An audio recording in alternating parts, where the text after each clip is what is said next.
July 4th, 1187. 20,000 men, zero water.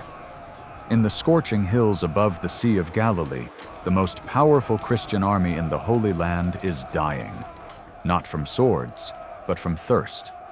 Within 48 hours, an entire kingdom will collapse. The largest field army the Crusaders can muster will be annihilated. Jerusalem, held for 88 years, will fall within months. One military decision, one departure from a spring, one calculated move by Saladin that made victory impossible before a single sword clashed. How do you destroy 20,000 armored knights and infantry without a proper battle? How does one man turn the Levantine summer itself into a weapon? And why did the greatest warriors of Christendom march willingly into a trap they could see closing around them? This is the story of the most elegant military execution in Crusader history, where the battlefield was chosen not by generals, but by geography, where the killing blow wasn't steel, but the absence of water. But to understand how 20,000 men walked into their own grave, we need to rewind, back before the thirst, before the flames, before the screaming, back to when they still had a choice. Summer 1187, the chessboard. Picture the Holy Land as a game board. 2 players, 2 armies, 1 prize. In the blue corner, the Crusader Kingdom of Jerusalem. 88 years of conquest, castles, and Christian steel. Their army? The single greatest concentration of military force the Franks have ever assembled. 20,000 men, 1,200 heavily armored knights, the medieval equivalent of main battle tanks, thousands of infantry, the true cross itself, carried into battle as a symbol of divine protection. This is not a raiding party. This is everything. In the opposing corner, Saladin, Sultan of Egypt and Syria, the man who united the fractured Muslim world under one banner. His army numbers perhaps 30,000, but numbers don't tell the story. His forces are mobile, supplied, patient. They've been preparing for this moment for years. And Saladin understands something the Crusaders don't. He understands the land. Now, zoom in on the terrain. The Crusader army is camped at a place called Sepphoris. The Arabs call it La Safari. Remember this name.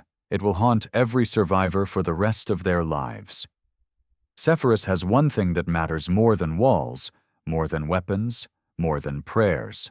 Water, cool springs, abundant shade. A position where an army can rest, resupply, and wait. The Crusaders have learned through bloody experience. In the Levantine summer, water is life. Water is strategy. Water is victory. 18 miles to the east lies Tiberias, on the shores of the Sea of Galilee. Between Sepphoris and Tiberias, a plateau, rocky, exposed, and in July, bone dry. No springs, no streams, no shade, just heat that kills horses and breaks men. The kind of terrain where armor becomes an oven and chainmail cooks flesh. Saladin knows every well, every spring, every dry riverbed between here and Damascus. He's spent a lifetime learning this landscape. The Crusaders know it too. They've fought here for decades. So why will they abandon their water and march into the wasteland? Because Saladin is about to offer them something they cannot refuse. July 2nd, 1187. The bait. Saladin moves. Not against the main Crusader army. That would be too obvious, too direct. Instead, he strikes Tiberias. Now, Tiberias might seem like just another town. It's not. Inside those walls is Countess Esheva, wife of Raymond III of Tripoli, one of the most powerful nobles in the kingdom. This is calculated. Saladin doesn't need Tiberias. The town has minimal strategic value. Its walls are weak. Its garrison is small. He could take it in hours if he wanted. But he doesn't take it, not completely. He lets it burn slowly. He lets word reach the Crusader camp. Tiberias is under attack. The Countess is trapped. She begs for rescue. And now watch the trap close. In the Crusader War Council, 2 factions collide. One side, Guy of Lusignan, king of Jerusalem, young, insecure, desperate to prove himself. Beside him stands Renaud of Chatillon, the most aggressive, most reckless, most hated man in the Holy Land. Renaud has broken truces, raided caravans, and personally insulted Saladin. He wants blood. Their argument is simple. We must ride. Honor demands it. Christian lands burn while we sit in safety. The Countess, a noble woman, is in mortal danger. What kind of knights are we if we abandon her? On the other side, Raymond of Tripoli, the Countess's own husband, the man with the most to lose. And Raymond says something that should have ended the debate forever. Do not march. Silence in the tent. My wife is in Tiberias. My lands burn, and I am telling you, do not march. Saladin wants us to leave this water. The moment we step onto that plateau, we are dead men. Let him take Tiberias. Let him take my wife. Stone and mortar can be rebuilt. An army cannot. This is a man offering to sacrifice his own wife to save the kingdom. But here's the cruel mathematics of medieval politics. Raymond has enemies. Powerful enemies. Men who whisper that he's too close to Saladin, too friendly with Muslims, perhaps even a traitor. Renaud seizes the moment. You would abandon a Christian woman to the infidel? You would let your own wife burn while you hide behind springs like a coward? The accusation hangs in the air. Cowardice, treason, dishonor. King Guy wavers. He knows Raymond is right. Every tactical instinct screams that marching is suicide. But honor, politics, pride? The meeting ends. Raymond's counsel has prevailed. The army will stay at Sepphoris. But the night is not over. Sometime in the darkness, someone visits King Guy's tent. The chronicles disagree on exactly who. Perhaps Reynald, perhaps Gerard of Ridefort, Grand Master of the Templars. Perhaps both. Whatever is said, whatever pressure is applied, whatever accusations of cowardice are leveled, by morning, everything has changed. King Guy reverses his decision. The army will march at dawn. Raymond of Tripoli receives the news in stunned silence. His wife is doomed either way now, but so is everyone else. He reportedly says only this: the kingdom is lost. The land is lost. We are all dead men. Then he mounts his horse and rides to join the column. Because what else can he do? If the army marches to its death, he will die with it. A lord does not abandon his men. July 3rd, 1127. The sun rises over Sepphoris. 20,000 men begin to move. And Saladin? Saladin watches. He's been waiting for this moment, planning it, engineering it with surgical precision.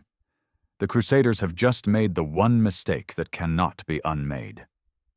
They've left the water behind. July 3rd, 1127. 6 p.m., the point of no return. The column stretches for miles. 20,000 men, thousands of horses, wagons carrying supplies, weapons, the sacred true cross gleaming at the center of the formation.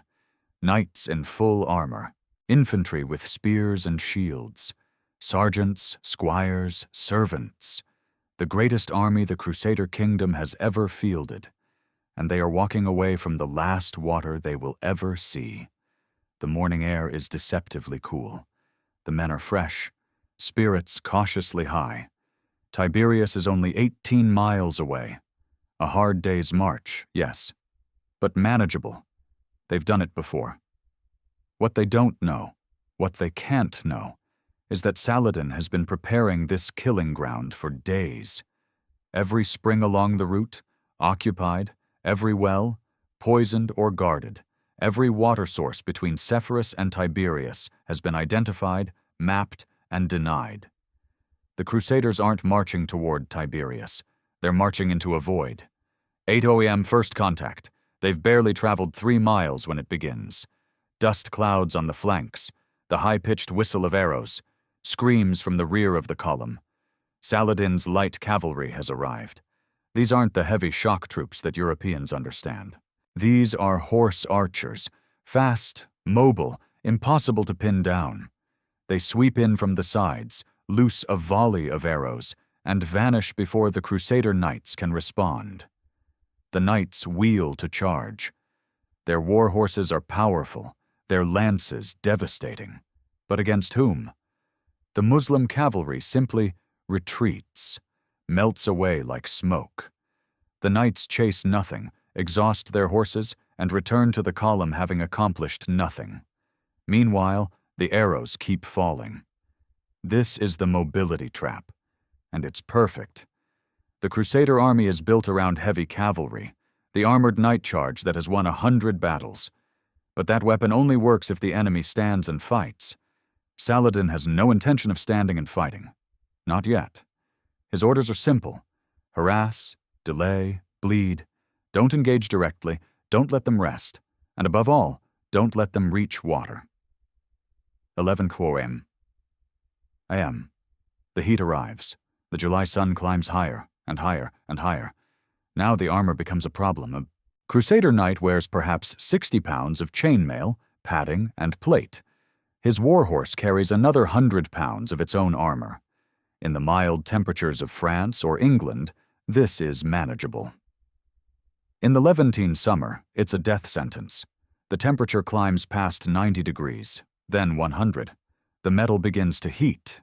Chainmail that touched flesh raises blisters. Helmets become unbearable. Men start removing pieces of armor, knowing it makes them vulnerable, unable to care. And the arrows never stop. Every few minutes, another volley, another scream, another man down. The wounds aren't always fatal, but they don't need to be. Every injured man slows the column. Every fallen horse creates chaos. The march that should take 6 hours is now taking 8, then 10, then longer. Waterskins are emptying, throats are parching, and Tiberias is still miles away. 2 p.m., the terrible arithmetic. Somewhere around midday, the commanders realize the truth. They're not going to make it. The mathematics are brutal. At their current pace, with constant harassment, carrying wounded, managing exhausted horses, they cannot reach Tiberias before nightfall. They cannot reach any water before nightfall.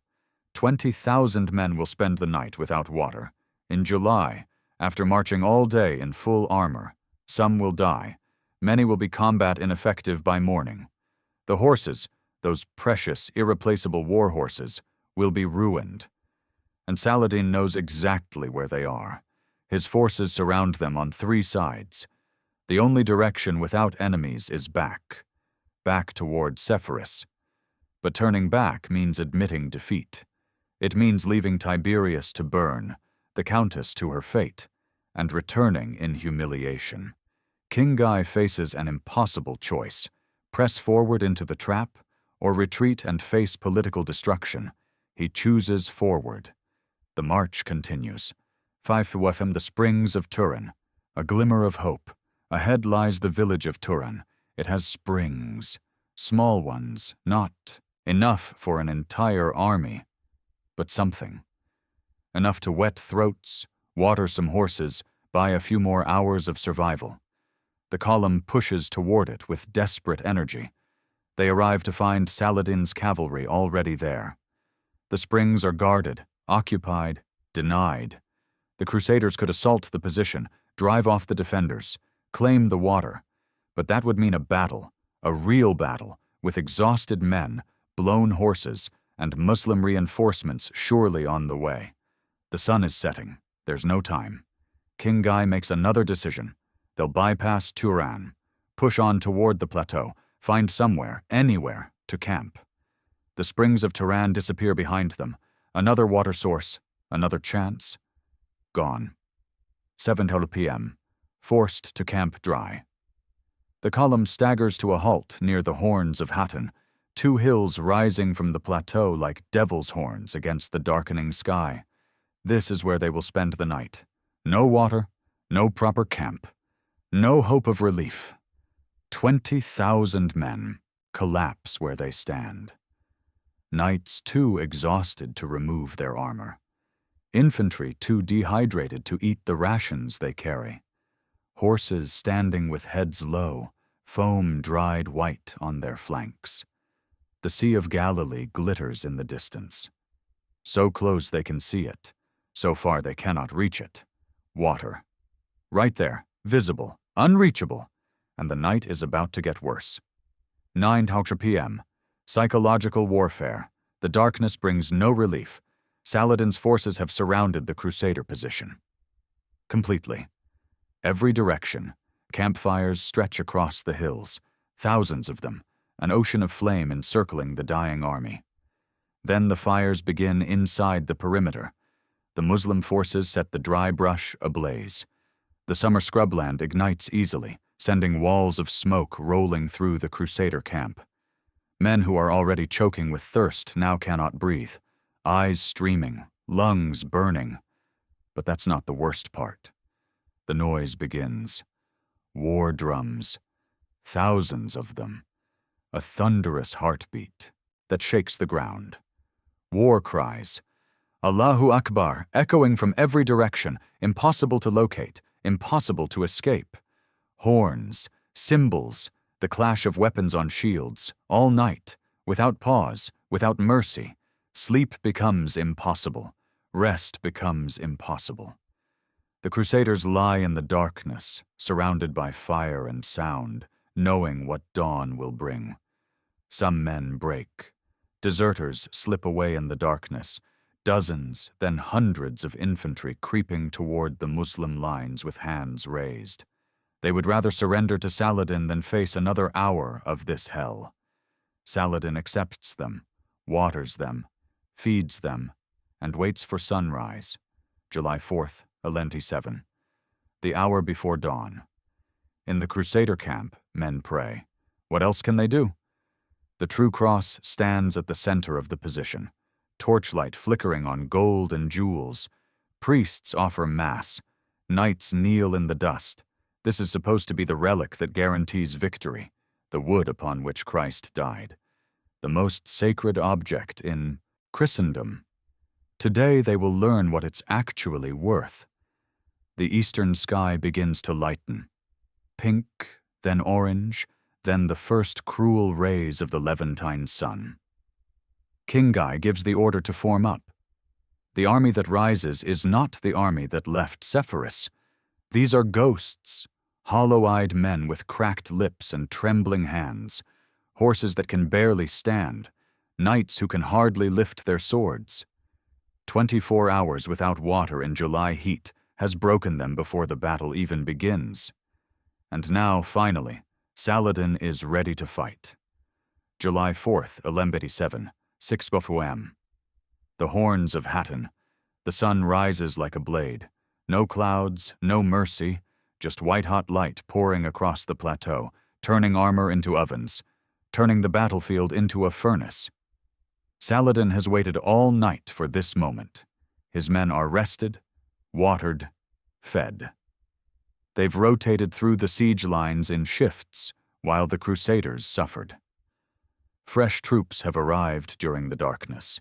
More cavalry, more archers, more men eager for victory. The mathematics have flipped completely. Yesterday, the Crusaders marched as the most powerful army in the Holy Land. Today, they can barely stand. Saladin gives the order. The drums change rhythm, and 30,000 Muslim warriors begin to close the noose. 6:30 a.m., the infantry breaks. It starts with the foot soldiers. These men have endured the most. Knights at least had horses to carry them. Infantry walked every step of that 18-mile death march in the July heat. They carried their own weapons, their own supplies, their own weight. Now they're being asked to fight. The Muslim archers advance, disciplined, methodical. They don't need to aim carefully. The Crusader formation is so dense that every arrow finds flesh, and the infantry realizes something terrible. Behind them, miles away, lies Sepphoris and its springs. Ahead, just visible through the morning haze, glitters the Sea of Galilee. Water, salvation. So close. The Muslim lines stand between them and that water. But beyond the Muslim lines, on the slopes of the Horns of Hattin, nothing. Just rocky hills, defensible ground, and the tantalizing illusion of escape. Thousands of infantrymen begin to move, not forward toward the enemy, not backward toward their knights, upward, toward the horns. Kingai sends messengers. Return to formation, hold the line. The infantry ignores them. Some physically attack the messengers. They're done with orders, done with kings, done with dying for nobles who rode while they walked. "We are dead men already," they shout back. "We will not die for you."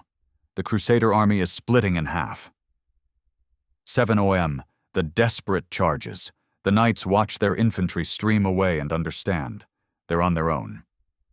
Raymond of Tripoli, the man who warned them, who begged them not to march, gathers his cavalry. If they're going to die, they'll die like knights. One last charge, one chance to break through to Tiberias. The Crusader heavy cavalry is still fearsome, even exhausted, even dehydrated, even on half-dead horses. These are the most heavily armored shock troops in the medieval world. A massed night charge has shattered Muslim armies before.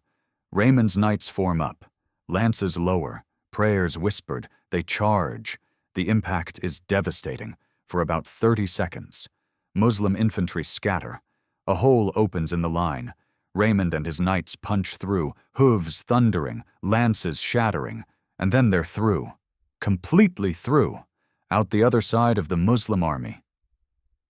Raymond turns, expecting to see the rest of the Crusader force following, exploiting the gap. Nothing. The gap has closed behind him. The rest of the army is still trapped. And Raymond faces an impossible choice. Turn back into the cauldron, or escape with the few hundred knights who broke through. He escapes. Some will call him a coward.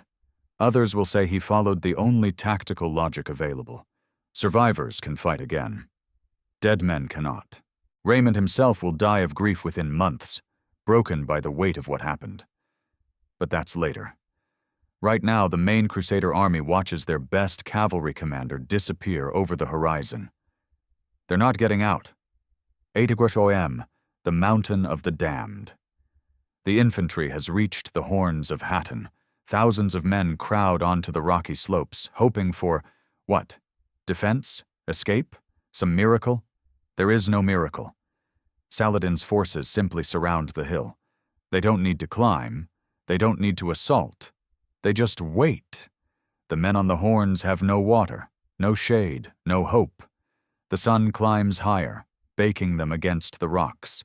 Some collapse from heat exhaustion.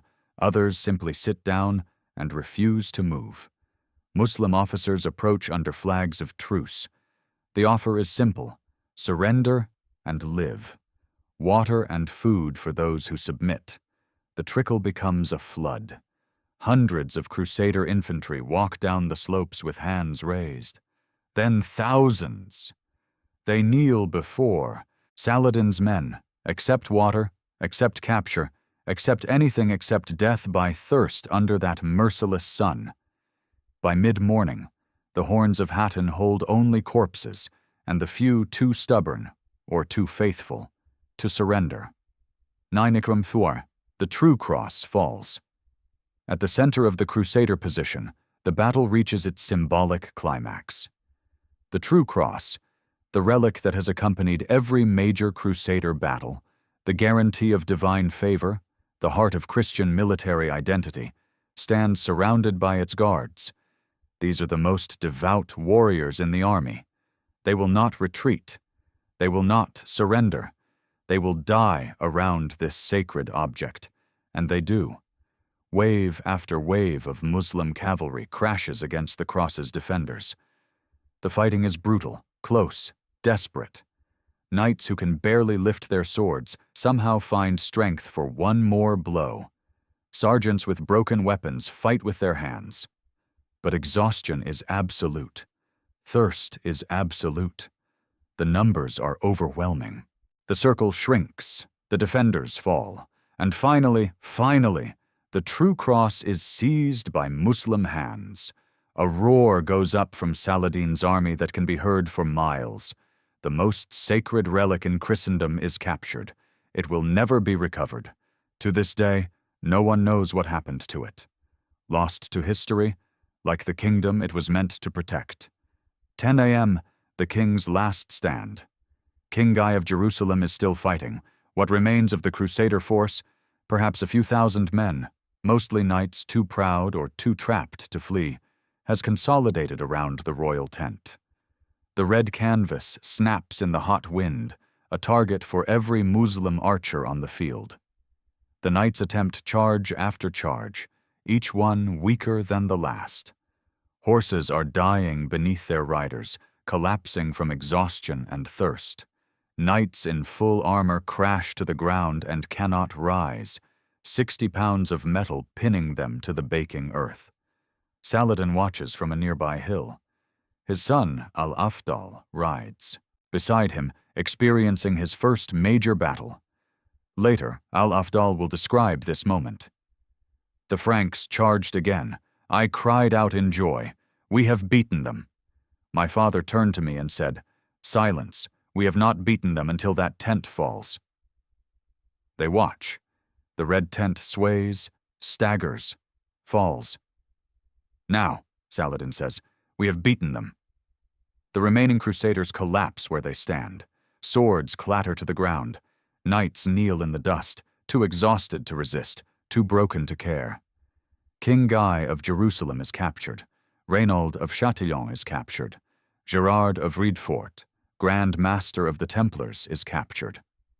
The greatest nobles of the Crusader kingdom, earls, barons, lords who hold every castle from Antioch to Ascalon, are now prisoners. The Battle of Hattin is over. Noon. The reckoning. Saladin's tent is crowded with captives. King Guy is brought before the Sultan. He's barely conscious, lips cracked, eyes unfocused, trembling with exhaustion. Saladin, personally, hands him a cup of rosewater cooled with snow from Mount Hermon. Guy drinks, then hands the cup to Reynaud of Chatillon beside him. Saladin's expression changes. Tell the king, he says through an interpreter, that it was he who gave drink to this man. I did not. In Arab custom, offering food or water to a captive means granting them safety. Saladin has just made clear. Guy will live. Reynaud will not. Reynaud of Chatillon, the man who broke truces, raided caravans, threatened Mecca itself, faces his judge. Saladin offers him one chance: convert to Islam. Reynaud refuses with contempt. The Sultan draws his sword and strikes him. Guards finish the execution. Reynaud's head rolls across the carpeted floor. King Guy watches, trembling. Kings do not kill kings, Saladin tells him, but that man was no king. That man transgressed all limits. Guy will be ransomed eventually. He will live, but he will never rule anything worth ruling again. The afternoon of July 4th. Saladin's justice. The killing isn't over. As the dust settles on Hattin, Saladin's officers begin sorting the prisoners. Nobles are separated. They're worth ransoms, political leverage, future negotiations. Common soldiers are gathered for the slave markets. But two groups receive special attention: the Knights Templar, the Knights Hospitaller. These are the elite military orders, monks who fight, warriors who pray. For decades, they've been the backbone of Crusader military power. They don't retreat, they don't surrender, they don't ransom, and they never ever convert. Saladin knows this. He also knows that every Templar and Hospitaller who survives today will fight again tomorrow. These aren't soldiers who can be bought or broken. They're ideological warriors, as committed to their cause as any jihadi in his own ranks. He offers 50 dinars for every Templar or Hospitaller brought to him. His soldiers scour the battlefield, the prisoner columns, the slopes of Hattin. Nearly 200 knights of the military orders are dragged before the Sultan's tent. Saladin doesn't execute them himself. That honor goes to the Sufis, Muslim scholars and mystics who have accompanied the army. Men of religion killing men of religion. Most of the Templars and Hospitallers die clumsily. The Sufis aren't warriors. Their sword strokes are awkward, requiring multiple blows. Some prisoners wait on their knees, watching their brothers die, listening to the butcher's work come closer. Only one high-ranking knight survives. Gerard of Rydfort, Grand Master of the Templars himself. Why Saladin spares him remains disputed. Perhaps he sees political value.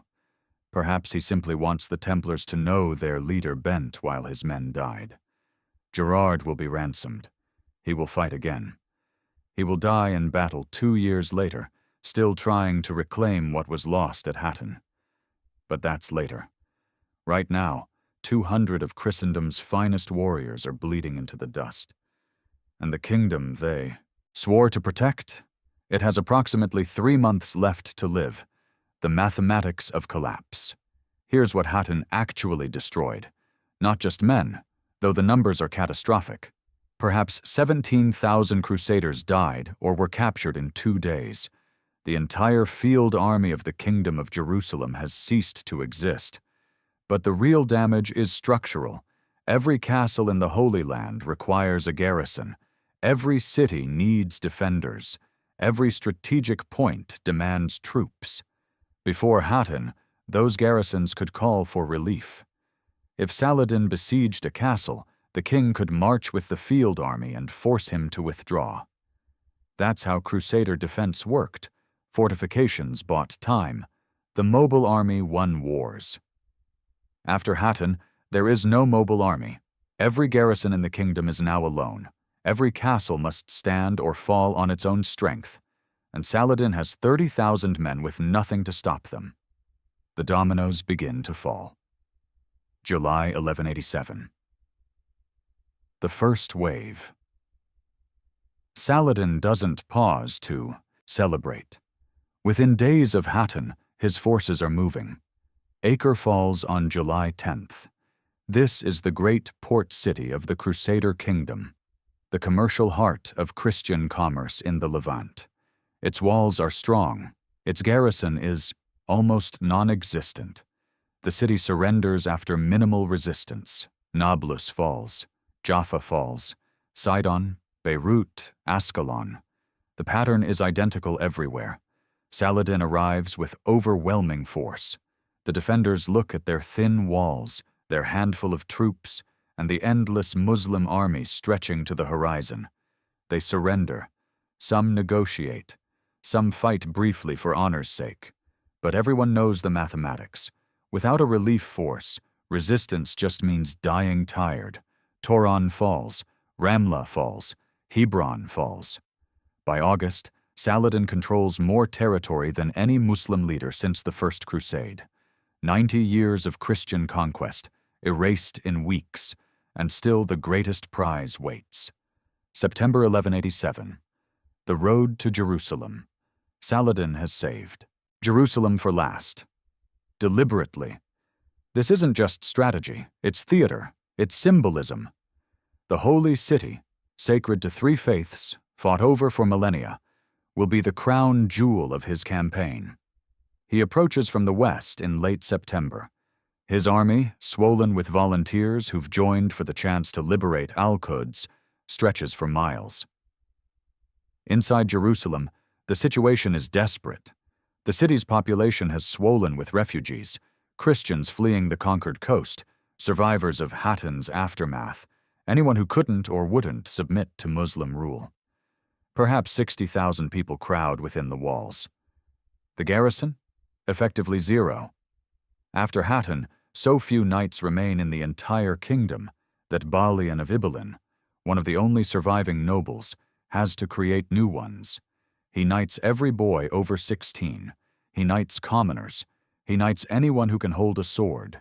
60 new knights to defend a city against tens of thousands. October Cent, 1187. The end of an era. The Aistua siege is almost gentle by medieval standards. Saladin doesn't want to destroy Jerusalem. He doesn't want to massacre its population. He wants to reclaim it, not as a ruin, but as a prize. His sappers undermine the walls. His archers keep the defenders pinned. But the main attacks are measured, probing, designed to demonstrate inevitability rather than achieve immediate breakthrough. Inside the city, Balian of Ibelin faces reality. There will be no relief force. There will be no miracle. The choice is resistance unto death, and the death of every Christian in Jerusalem, or negotiation. He chooses negotiation. The terms are remarkable. Saladin agrees to let the Christian population ransom themselves. 10 dinars for a man, 5 for a woman, 1 for a child. Those who can pay may leave freely with their possessions. Those who cannot. Balian begs for mercy.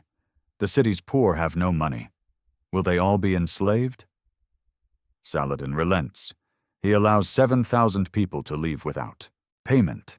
His brother purchases another 1,000 and sets them free. Saladin himself frees every elderly person who asks. On October 2nd, 1187, the gates open. The Church of the Holy Sepulchre, site of Christ's tomb, holiest place in Christendom, passes into Muslim hands. The cross atop the Dome of the Rock is torn down. The Temple Mount, occupied by Templars for decades, is reconsecrated as a Muslim holy site. 88 years of Christian rule end in a single afternoon. And yet, remarkably, there is no massacre, no rape, no wholesale destruction. Saladin posts guards at the churches. He allows Eastern Christians to remain and worship. He permits ransomed Latins to leave in peace. This is not the blood-soaked conquest that the first Crusaders inflicted in 1099, when they waded through streets running with blood, when they burned Jews alive in synagogues, when they killed until exhaustion stopped their arms. Saladin has won completely, and he wins graciously. Europe will never acknowledge this. The chronicles will paint him as a monster. But the people who were there, the ones who walked out of Jerusalem with their lives, they know the truth. The ripples spread. News of Jerusalem's fall reaches Europe like a thunderbolt. Pope Urban III reportedly dies of shock upon hearing the report. His successor immediately calls for a new crusade, the Third Crusade, the one that will bring Richard the Lionheart to the Holy Land. But that's years away. Ships must be built. Armies must be raised. Money must be gathered. In the meantime, the Crusader kingdom shrinks to almost nothing. Tyre holds out, saved by the timely arrival of Conrad of Montferrat and a desperate naval defense. A handful of other coastal cities cling to existence, but the kingdom that existed before Hattin, the realm that stretched from Beirut to the Gulf of Aqaba, the Christian state that for nearly a century dominated the Levant, it's gone. All of it. And it all traces back to one decision, one march, one departure from the springs of Sepphoris, the Third Crusade. Too little, too late. 2 years pass before Europe responds. The Third Crusade is the stuff of legends. 3 kings, Frederick Barbarossa of Germany, Philip Augustus of France, Richard the Lionheart of England, mobilize the greatest military expedition since antiquity. Frederick drowns crossing a river in Anatolia. His army disintegrates. Philip and Richard arrive by sea. They bicker. They scheme. They accomplish just enough to prove what might have been. Richard the Lionheart is everything Guy of Lusignan was not. Brilliant, charismatic, tactically gifted. He recaptures Acre. He wins the Battle of Arsuf, proving that Crusader heavy cavalry can still shatter Muslim forces when properly led. He marches twice toward Jerusalem. Twice he turns back. Not from cowardice, from wisdom. Richard understands what Guy never did. Taking Jerusalem is easy. Holding it requires an army. And every knight who garrisons Jerusalem is a knight who cannot defend the coast. The Third Crusade ends with a negotiated truce. Christians may visit Jerusalem as pilgrims, but the city remains in Muslim hands. It will stay that way for the next 700 years.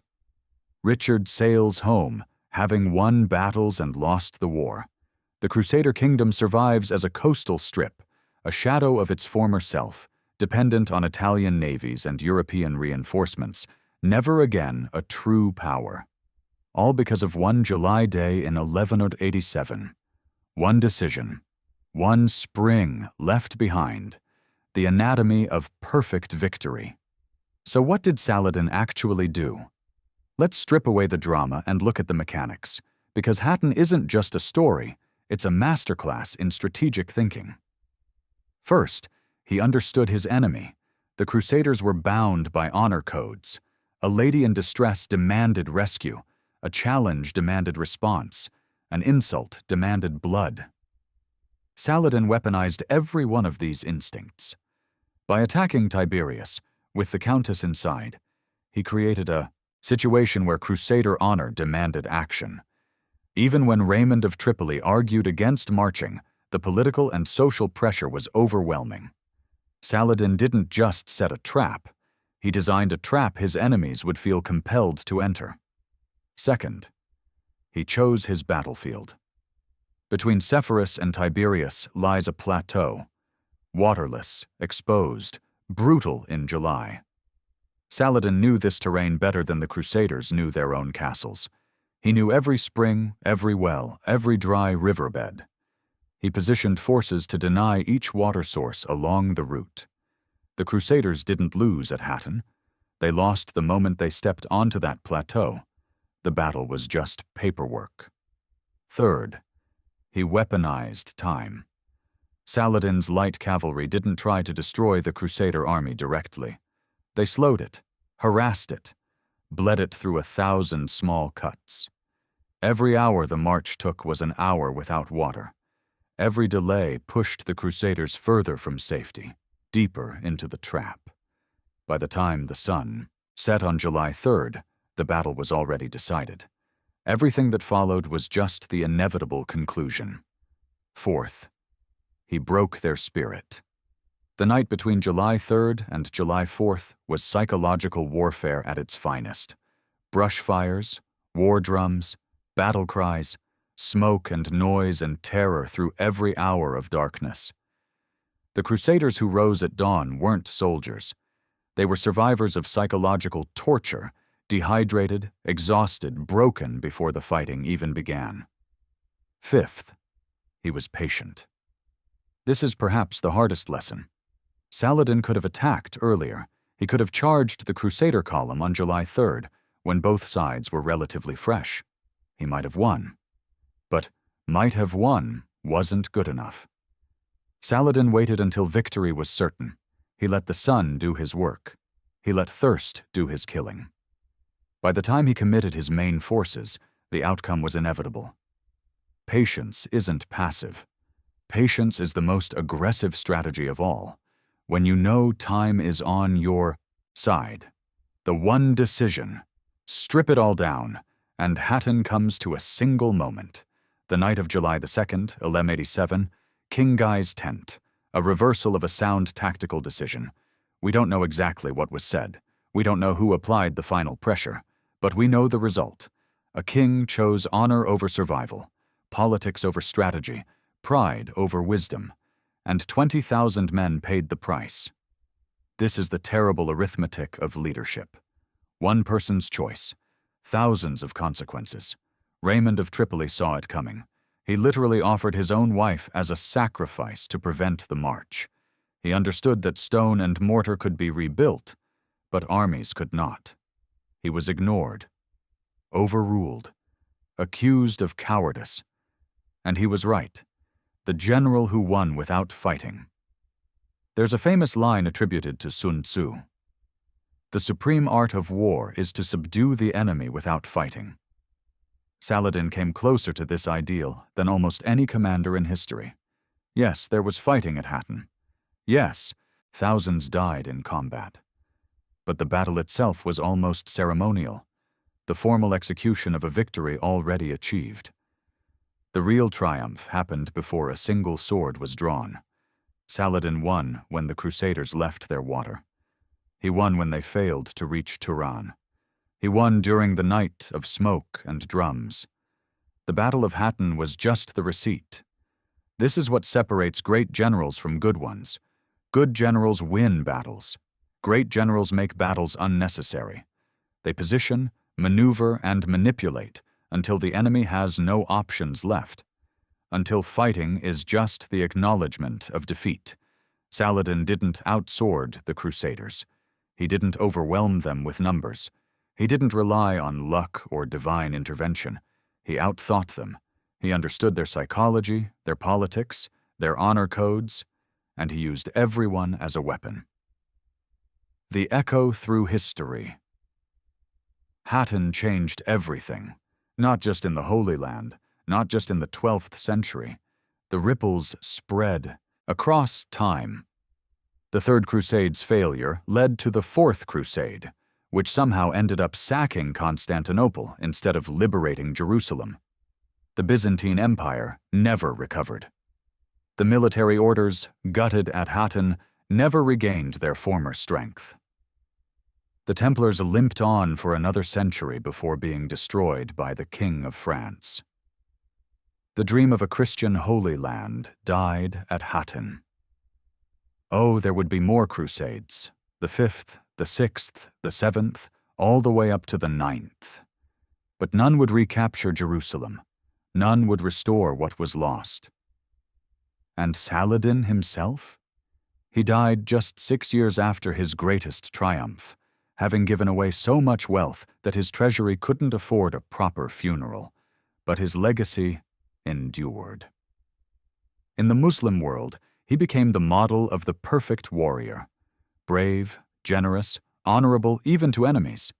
In the West, grudgingly, he became almost a figure of respect. Dante placed him in limbo, among the virtuous pagans. Medieval romances painted him as the noble enemy, because even his victims recognized this was a man who won completely and won graciously. July 4th, 1187. 20,000 men marched into hell. One choice led them there. One man was waiting.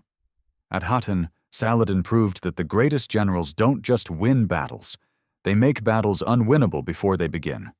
One decision. One spring left behind. One kingdom lost. The Crusaders who staggered across that waterless plateau never understood what was happening. They thought they were marching to battle. They were marching to execution. Saladin didn't need to be a better swordsman. He didn't need more courage or stronger faith. He needed only to understand his enemies better than they understood themselves. And in that understanding, he found victory. Not through steel, through patience, not through blood, through thirst, not through divine intervention, through geography. The killing blow wasn't a blade. It was the absence of water. It was the distance between one spring and the next. It was the merciless arithmetic of the Levantine sun. That's the lesson of Hattin. That's the truth the Crusaders learned too late.